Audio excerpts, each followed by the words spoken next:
তো আজকে আমাদের টপিক হচ্ছে আবহবিকারের ফলে ভূমিরূপের গঠন। আবহবিকারের মাধ্যমে কিভাবে বিভিন্ন ভূমিরূপের সৃষ্টি হয় সেই সম্পর্কে আমরা আজকে আলোচনা করব। তো আবহবিকারের ফলে বিভিন্ন ধরনের ভূমিরূপের সৃষ্টি হয়, কারণ আমরা জানি আবহবিকার হচ্ছে কি, আবহবিকার একটা হচ্ছে ক্ষয়িত প্রক্রিয়া, মানে ক্ষয় করে এবং রাসায়নিক বিক্রিয়া করে। সেই জন্য এই আবহবিকারের মাধ্যমে বিভিন্ন ধরনের ভূমিরূপের সৃষ্টি হয়। তাহলে এক এক করে যদি আমরা ভূমিরূপগুলো আসি, তাহলে প্রথমেই আসবে এক নম্বরের ভূমিরূপ, সেটা হচ্ছে ব্লক স্পেট। কি বলা হয়? Block spate. ব্লক স্পেট বা এটাকে আবার অনেক সময় ফেলসেন মার বলা হয়। ফেলসেন মার। ফেলসেন মার। তাহলে এই জিনিসটা কি? ব্লক স্পেট বা ফেলসেন মার হচ্ছে উচ্চ অক্ষাংশে, অর্থাৎ পার্বত্য উচ্চ অক্ষাংশে বা পার্বত্য অঞ্চলে, যেখানে অত্যন্ত ঠান্ডা অঞ্চল বা শীত প্রধান অঞ্চল, সেই সব অঞ্চলে যখন পার্বত্য অঞ্চলে তুষারের কার্যের ফলে কি হয়? আবহবিকারের সৃষ্টি হয়। আবহবিকারের ফলে ওই পদার্থগুলো কি হয়? আবহবিকারের ফলে ওই শিলাচূর্ণগুলো যখন পর্বতের গা বেয়ে, পর্বতের এটা যদি পর্বত হয়, এটা যদি পর্বত হয় এইভাবে, তাহলে পর্বতের গা বেয়ে নিচের দিকে আসতে থাকে, নিচের দিকে আসতে থাকে। নিচের দিকে এসে এই ত্রিকোণাকার যে পদার্থগুলো সৃষ্টি হয়, ত্রিকোণাকার পদার্থের সৃষ্টি হয়, বা এখানে ত্রিকোণাকার ভূমিরূপের সৃষ্টি হয়, সেই ত্রিকোণাকার ভূমিরূপকে বলা হচ্ছে কি? ব্লক স্পেট বলা হচ্ছে। কি বলা হচ্ছে? Block spate.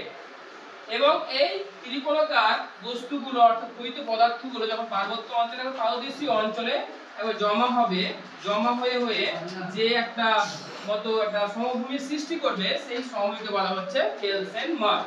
তাহলে ব্লক স্পিড কি জিনিস? স্পেট হচ্ছে ওই পার্বত্য অঞ্চলে আবহবিকারের ফলে ক্ষয়িত ত্রিকোণাকার ভূমিরূপকে বলা হচ্ছে ব্লক স্পেট। এবং ওই ব্লক স্পেট গুলো যখন একটা বিস্তীর্ণ অঞ্চলে ছড়িয়ে ছিটিয়ে থাকবে, তখন সেটাকে বলা হচ্ছে ফেলসেন মার। কি বলা হচ্ছে? ফেলসেন মার। তারপরে আমরা জানি কি চুনাপাথর গঠিত অঞ্চল, যেখানে বেশি বৃষ্টিপাত হয়, চুনাপাথর গঠিত অঞ্চল, সেই চুনাপাথর গঠিত অঞ্চলে বিভিন্ন ধরনের কি হয়? ভূমিরূপের সৃষ্টি হয়। তো আমরা জানি একটা যদি গুহার সৃষ্টি হয়, চুনাপাথর গঠিত অঞ্চল কি থাকে? চুনাপাথর বেশি থাকে। কি থাকে? চুনাপাথর বেশি থাকে।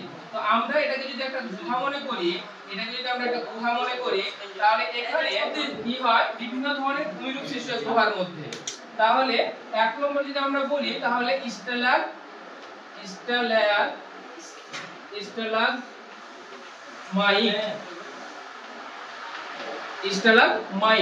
তাহলে স্ট্যালাগমাইটের জিনিসটা কি? চুনাপাথর গঠিত অঞ্চলে কি হয়? দ্রবণ কাজটা সবথেকে বেশি হয়। দ্রবণ কাজটা বেশি হয়। বৃষ্টিপাত যখন হয়, তখন চুনাপাথরগুলো সহজে দ্রবীভূত হয়ে কি হয়? ওই গুহার মধ্যে, গুহার ছাদ থেকে আস্তে আস্তে নিচের দিকে পড়তে শুরু করে চুন সমেত জল। যখন এই চুন সমেত জলগুলো নিচের দিকে পড়ে কি হয়? আস্তে আস্তে জমা হতে শুরু করে, আস্তে আস্তে এইভাবে জমা হতে শুরু করে মেঝে থেকে, তখন সেটা অনেকগুলো সৃষ্টি হয়। একটা না, দুটো না, তিনটা না, অনেকগুলো সৃষ্টি হয়। তখন সেটাকে আমরা কি বলি? তখন সেটাকে বলি স্ট্যালাগমাইট।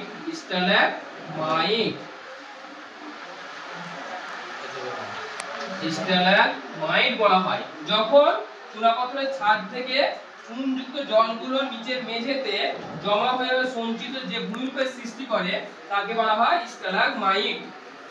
এবার চুনাপাথর গঠিত অঞ্চলে আরেকটা ভূমিরূপের সৃষ্টি হয়, সেটা হচ্ছে স্ট্যালাকটাইট। স্ট্যালাকটাইট। স্ট্যালাকটাইট। এটা স্ট্যালাকটাইট জিনিসটা কি? যখন এই চুনাপাথরের গুহার মধ্যে থেকে ছাদ থেকে চুনাপাথর মিশ্রিত জলগুলো যখন চুইয়ে চুইয়ে নিচের দিকে আসবে, তখন জলগুলো বাষ্পীভূত হয়ে কি হয়? চুনগুলো ওই উপর থেকে জমা হতে শুরু করে, উপর থেকে জমা হতে শুরু করে এইভাবে। তাহলে এইভাবে জমা হয়ে যখন ছাদের উপর থেকে, ছাদ থেকে এই ধরনের ভূমিরূপ সৃষ্টি হবে, তখন সেটাকে আমরা কি বলবো? তখন সেটাকে আমরা বলবো স্ট্যালাকটাইট। স্ট্যালাকটাইট বলবো আমরা। স্ট্যালাকটাইট। এবার হলো স্ট্যালাকটাইট তাহলে কাকে বলছি আমরা?